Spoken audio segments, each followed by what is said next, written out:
As we started the project, put a cold glass, empty glass, concrete, and that's what happened to it instantaneously. Crescent the project with breaking glass. All right, so the battery's coming out first. 10 millimeter on the battery box.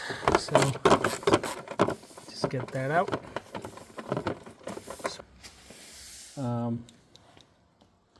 This is not usually like this. It's supposed to be all the way around. It's broken. It's fine. Okay, so this is a 12 millimeter on this side as well as this side.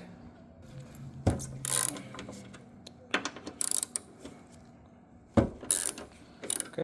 All right. So next step, I'm going to take out that and the mass airflow sensor. So mass airflow sensor, just press down and it should come right off. Put the wire on the side, and then we're going to loosen this. Oh, it's already loose because somebody was probably in it already. And then this, and I see a missing hose already. What you have to do is basically you're going to have to push this back because this box is not going to come out otherwise. So you got to get this thing pushed back.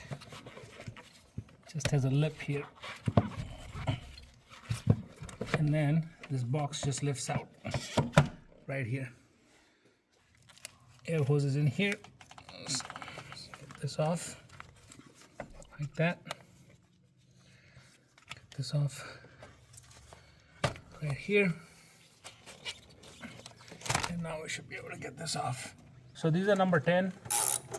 So this just holds this plastic inlay for, and some of you might have already deleted the factory air intake, so you may not have this.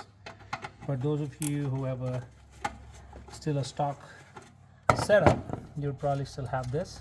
See, this is way too easy to take off because somebody's already been through here and already done this part. They didn't put this one back. I think that's a 10 millimeter as well. So we're gonna go ahead and get this one screw off up here too.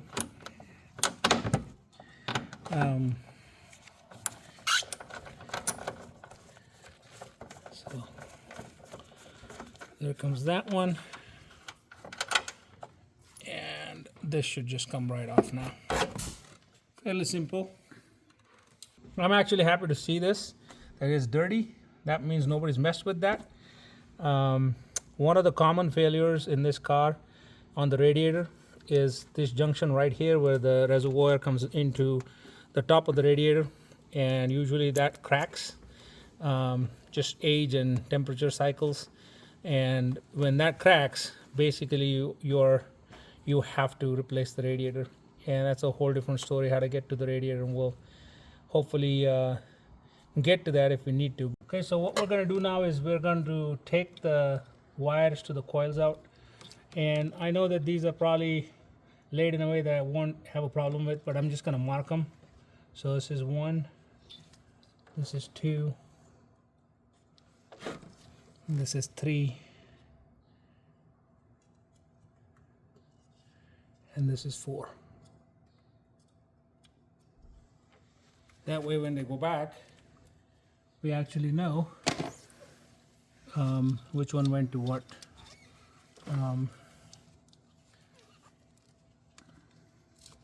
So this is the alternator plug. Again, we're going to take the plug off. This is I believe this is a 13 millimeter. So we're going to get that off.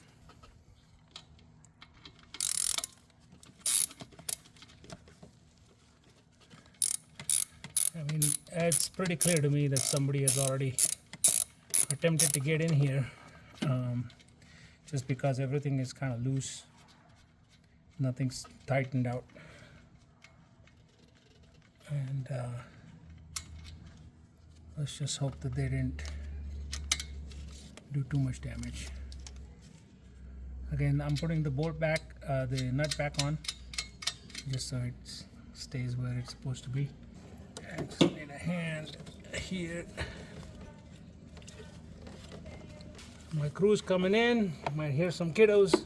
How many engine parts did at your tail. Bob, how'd you work? Whoa, what do we got here? How'd you take all that off? 4. So these, I believe, are 10 millimeter again. They'll hold the ignition coils to the bracket.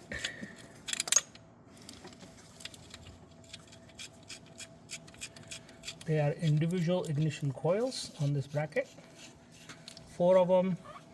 So as you probably know already, the rotary engine has 4 spark plugs, even though there's only 2 rotors, and the spark plugs are leading and trailing. So that's why there's 4 coils. So 2 of these coils fire at the same time, or maybe just slightly fractionally off of each other. I'm not sure how they're designed to fire. However, the idea is that this allows for a full combustion of the mix in the chamber. And anyways, one of the common failures on these coils is they burn out. You can see they'll start to make this white. These are not too bad, but they will start to burn out here, and that's another common cause of misfiring engine. You can see this one, starts to turn white, and then they'll just burn through, and that's when they go bad. But they usually you'll start to see misfiring. So typically they go out in about 30,000 miles, which is really short. This is the screw right here. It holds the bracket in place. Get that off.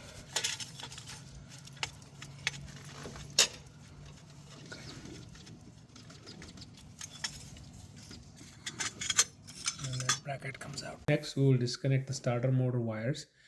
One is held under this cap with a nut attached to the starter, and the other one exciter wire is just a snap connect.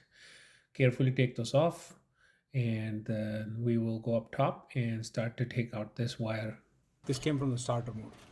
So now the wire harness is almost out. So all we need to do really is to get this guy out here. So I'm gonna figure out how to get this guy out, and then these 2 screws.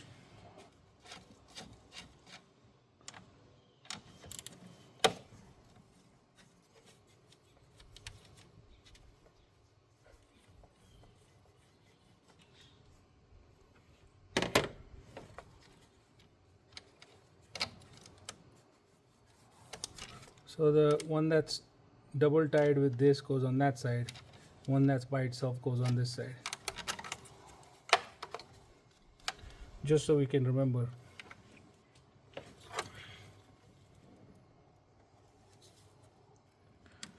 And then just trying to see how this works. So it's just now I'm going to take this ground wire out. It's expected this is tight, which is good. I want this ground wire to be tight.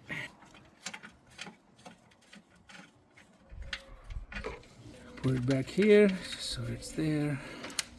And now the thing is, see, this is crisscross. So we have this white connector here. These are old wires, so I'm just trying to be gentle with those. So I'm just pushing on this a little bit gently, and then it just comes out like that. So now this black wire goes in here. So we're going to do the same. Push on this gently, and then pry it up. And that comes out. So now basically crisscross all of this wire harnesses out. Alternator, this is the ground, battery terminals, and then I believe this one goes to the AC, and then this is all the starter wire. So this one harness is out. Now we can just tuck this one away. We don't really need to mess with this, So this is the fan motor assembly wires for all these for these, so we don't need to worry about that. And these wires go underneath that way. These were our ignition coils, and this is the cam position sensor that goes right around here somewhere. That was already taken off, so we'll have to trace our step backs on that one. So I want to just leave that here. A lot of dirt on it. Now all this we don't need to worry about. This is just the ABS and the brake system. We'll leave it as is. So now we have clear access to the air conditioning, which we're gonna take these out and put it on the side. We're gonna try to leave the air conditioning as is with just this moving out of the way, so we don't need to bleed out the air conditioning. So we'd already taken the alternator exciter wire and charging wire out. Now I'm gonna loosen the alternator from here. So this is a 12 millimeter alternator. Just loosen this, then that allows you to start loosening this, and you can see the tensions coming off of the alternator. So you can see it's moving backwards. This is going to allow you to loosen the tension on the belt, and then the belt should just slip off. So if you want to, you can mark this so that you know where it was, but in general you should figure out the tension on this. You don't want to put too much tension on these, because then you can cause some of these bearings to wear out prematurely. And then this belt should come out pretty easily. Now this belt is behind this belt, so we're gonna have to the AC tensioner pulley, we're gonna release that one. So we're gonna loosen it here and here.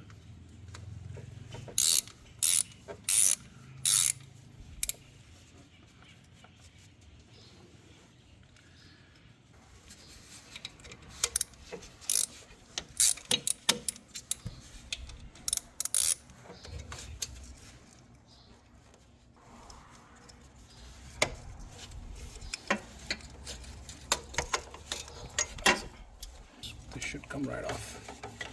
Once this comes off, and this should come right off. So both the belts are off. Now, usually I just change these belts. It's not worth keeping the old belts. They're easily available. I use a Gates brand or similar. Now, I believe gotta get this guy off. I think this assembly has to come off anyways, because bracket has to come off. And so I'll get this guy off.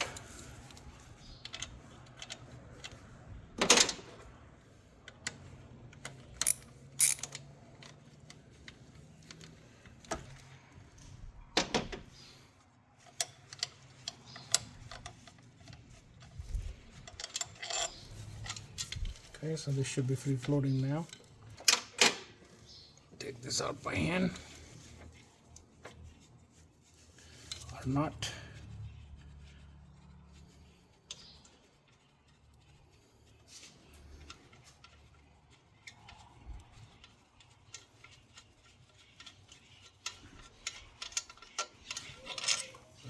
Alternator port comes off.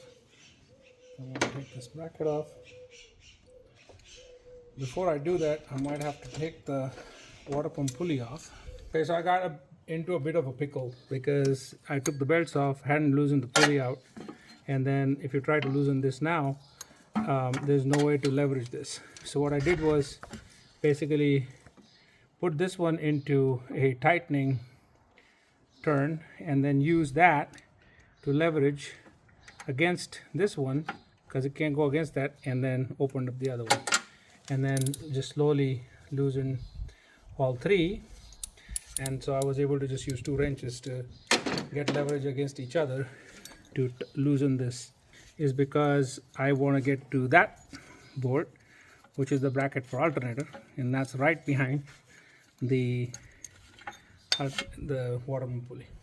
Now we can easily get to the bracket. So the last one is up here for the alternate bracket. Up top, take that off. I believe it should just come right off. Right.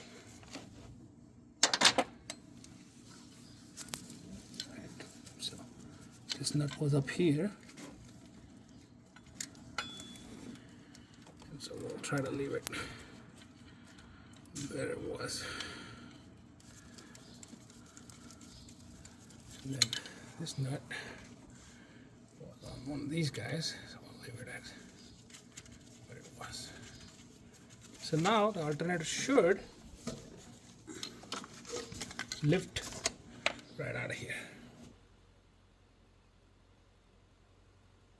In this video, we're taking the throttle body assembly line off, and we were also taking the purge connector line off that's next to the oil fill neck right here, and it is on the same line as the throttle body connector here, purge canister line, and this one that goes next to the alternator. We're removing the hose that comes from the throttle body back into the near the thermostat housing. Back up this clip and wiggle the hose out.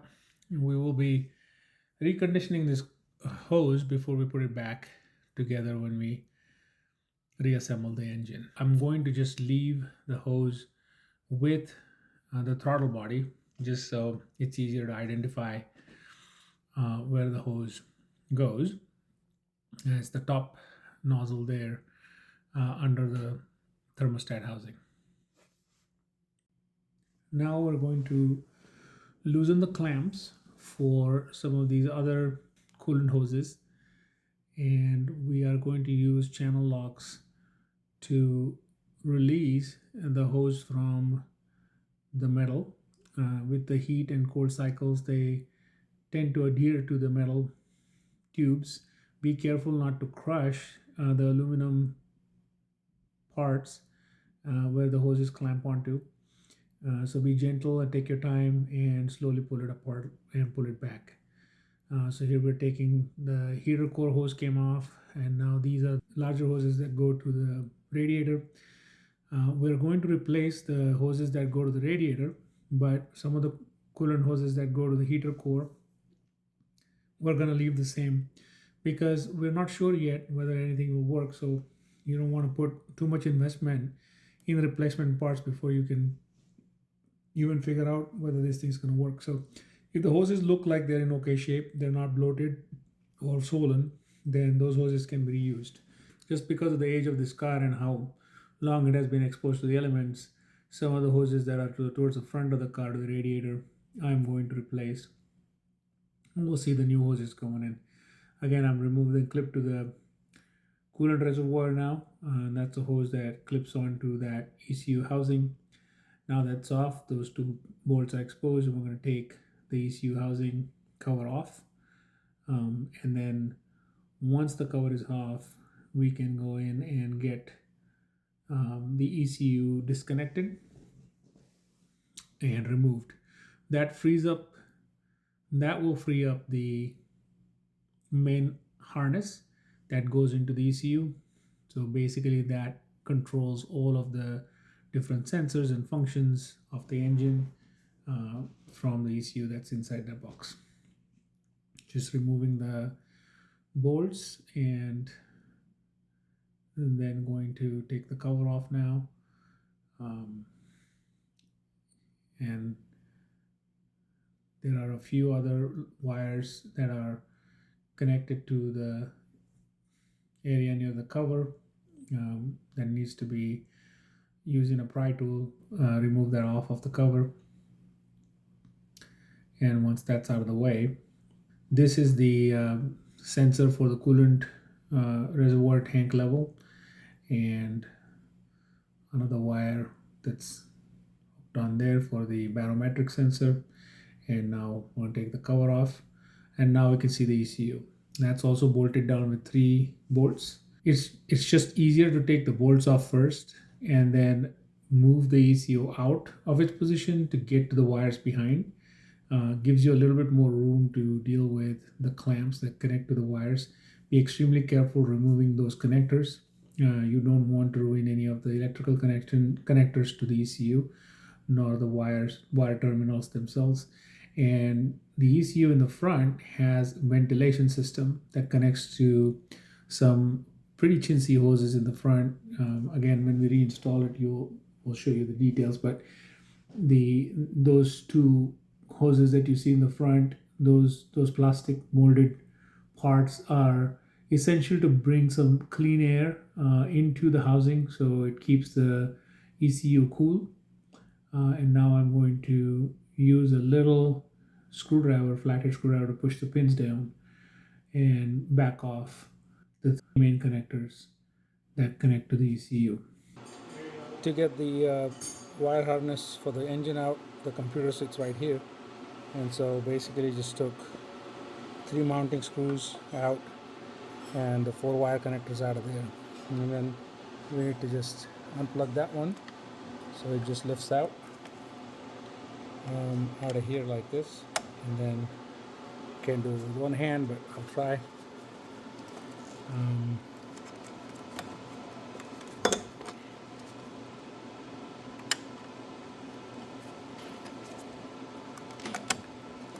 And then it comes right out. And once that's out, this is out.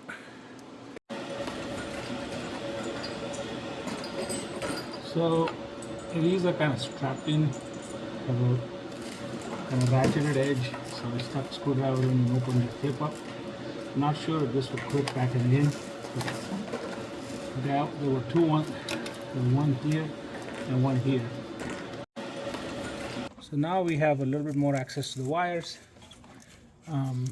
We'll see how the rest of them are, but we before we go there, we want to take the heat pump off, so we're going to work on that real quick. Okay, so I'm about to take out this is a heat air pump. Basically it's to heat up the catalytic converter at cold start so that it doesn't ruin the cat. So we'll be taking this clip. This is where it's connected, and then this bracket, and then the pump comes out. Barometric pressure sensor tells the system what the atmospheric pressure is.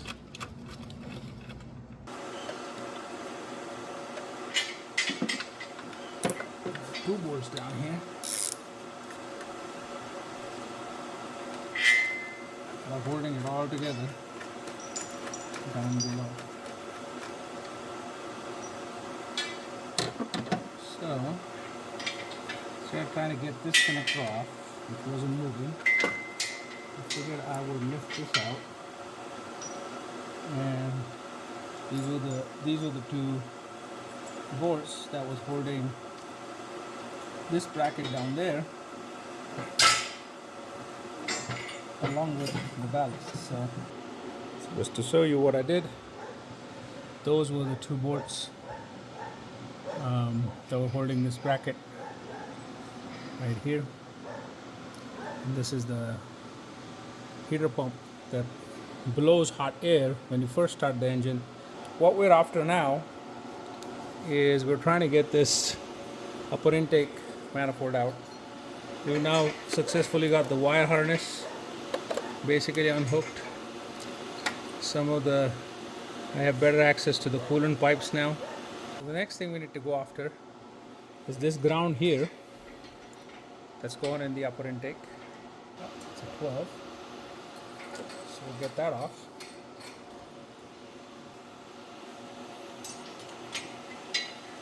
It's soft, so we can push it out of our way.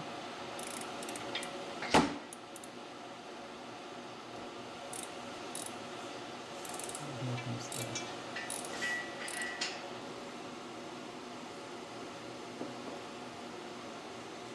out of the way.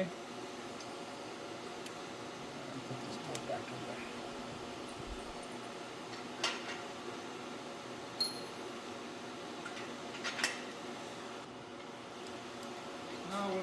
this hose off, and I'm gonna back it up.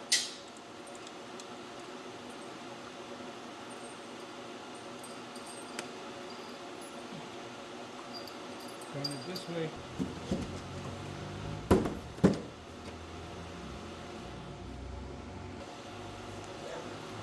Alright, so we're gonna get this off. This is a 10mm for owned one for a long time.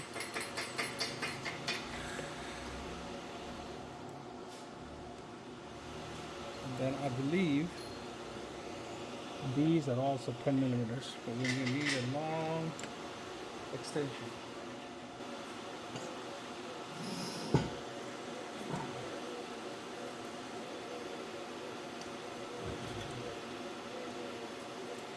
And these are the 3 tubes that come out of the solenoids that are mounted in the back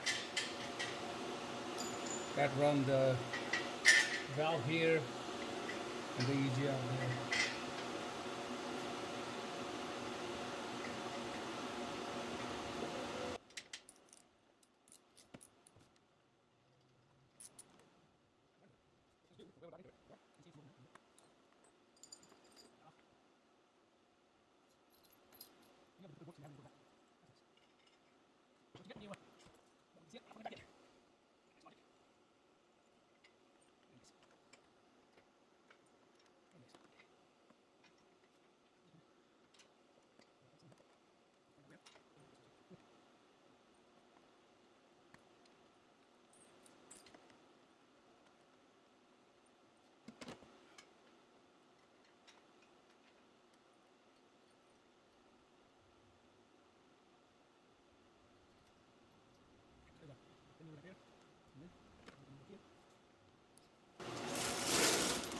I want to just bring you guys in to just show you, because this is one of the reasons I'm making this video. I found that most videos were very deficient when it comes to showing exactly where all the screws are. So you can see in there, there's the other bolt, which is right behind where this is the 13B plate is basically right here. Make this, that's that bolt.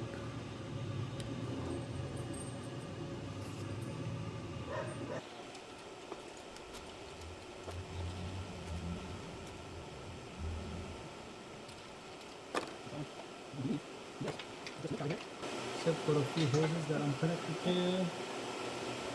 I'm just going carefully because I want to make sure I understand what hoses they are. So I have this one that comes from the back side of the engine block, and I'm going to get that one off here in a second.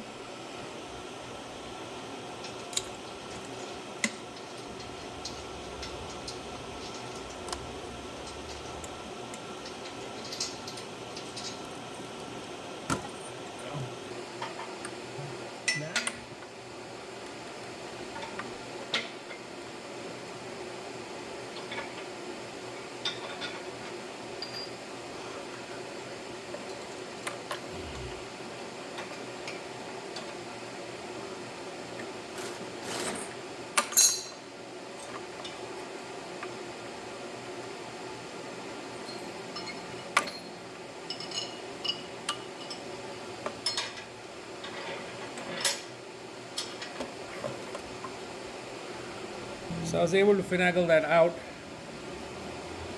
You basically get, this is the top retaining clip, and then this comes out in the back, and then the pipe just pulls out. And now we're free, so the throttle body is just free. I'm gonna get it out of here.